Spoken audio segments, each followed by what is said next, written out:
Today I have the review of the Lyft Board.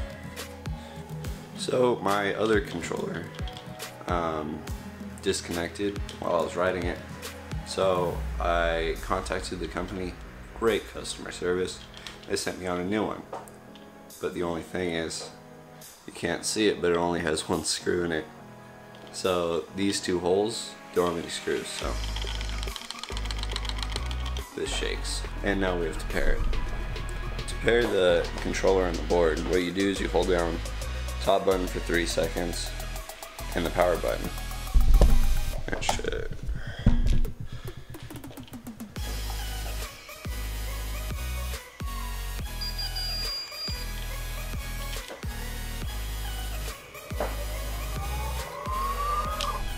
I'll see you when I'm on the board.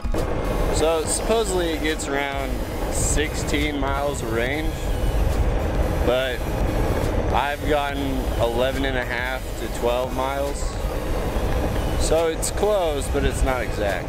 The top speed is about 16 miles an hour. Downhill, for me at least, I weigh 160 pounds,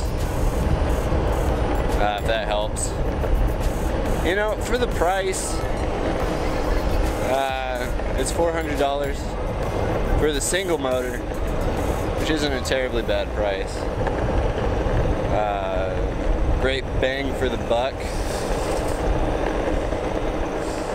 but it just doesn't do it for me. You know, it starts off real slow. Not a lot of torque, even with the belt motor, or belt driven, you know, motor. It's rated for, I think, like 12.5 grade hill, for the single motor, I think. I haven't had any issues with it going up hills. The only thing is, like, having the back wheel get grip when you're starting off on an incline. But if you just like let it go for a little bit and then hop on it, you don't have any issues. It's very stable. I'm perfectly comfortable going the top speed. I'm in pro mode or fast mode right now, I don't know what it is. And that gives you full power. And then in beginner mode, I think it only takes you to about 12 miles an hour, which I did that for probably, I don't know, like a couple minutes, and then I switch over to pro mode. It's not too bad. I wish it was a little bit faster though. With these big wheels, you don't have any issues going over like little rocks or anything like that, which is perfect. I haven't, you know, almost fallen or anything because of it. My only true, real complaint is the braking. It's absolutely terrible.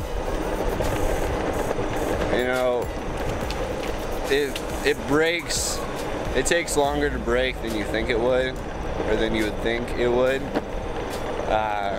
So you just have to watch out for that. I think the range is absolutely perfect. It's about double what the boosted board is, and it's, I think, a quarter of the price, maybe. That was weird. If only all electric skateboards were this cheap and this good. I've seen a lot of mixed reviews about this board. You know, like controllers disconnecting, or, you know, the, you know, battery or whatever. I've only had an issue with the battery disconnecting once, and I think it's because the board was almost dead, so the board turned itself off. But other than that, I haven't had any issues. Even with this new controller, even though it's missing, you know, a couple of the screws, which, you know, it's not that good, but, you know, I'm not complaining, it still works, which is perfectly fine with me. I've only seen reviews for the dual motor board, and a handful of the single motor boards. So if you don't know, this board comes in 2 different prices. I think regularly it's $5.99 for the single motor. No, it's $4.99 for the single motor. And I think $5.99 for the dual motor. But they're selling at Sam's Club right now for the single motor, and it's $400 bucks. For $425 plus tax, which is great. No complaints from me. This is the only electric skateboard that I've ridden. I rode a boosted board probably like 100 yards. Nothing too crazy. But this feels pretty solid. You know, I can turn, I can trust it. The turning radius isn't great, but it's not terrible. The only thing I would change on the board is the dual motor. I would buy the dual motor. Now for the price, of course it's a little bit slower than the boosted board, but you can buy 4 of them pretty much for one price, or one boosted board. I'd love to do a comparative review of the single motor board that I have and the dual motor. So Lyft, if you're watching, or Lyft Board, if you're watching, please send me one. That would be awesome. I can do a review, because I haven't seen a review or a comparative review of both. I've only seen one or the other, and mostly the other, meaning the dual motor. I could see this for like college students, or if you live like a couple miles from work. It would be perfect.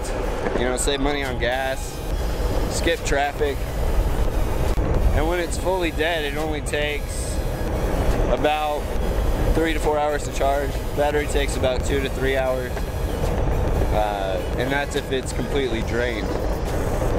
You know, but if you ride it like a mile to work, you can get back without having to charge it. Even up like hills, like in San Francisco or something. So in conclusion, great for the price. Great for the price. You know, no complaints for how much it is. And you could always build one yourself, which is probably what I'm gonna do. I'm probably gonna end up returning this and building my own. I know I haven't been making videos often. You know, I haven't been doing anything interesting, to be honest with you. You know, it's just hard to record when you don't really have any money and you're not really doing anything interesting. But there is more to come. You know, like how to fix things on cars, and probably you know, a custom electric skateboard versus this. But I'll probably end up returning this after that review or something. Or if Lyft wants to send me a dual motor board, you know, probably not. But if you liked today's video, you know, make sure to like, comment, and subscribe. For more content, I will be uploading more, I promise. Alright, I'll see you guys later.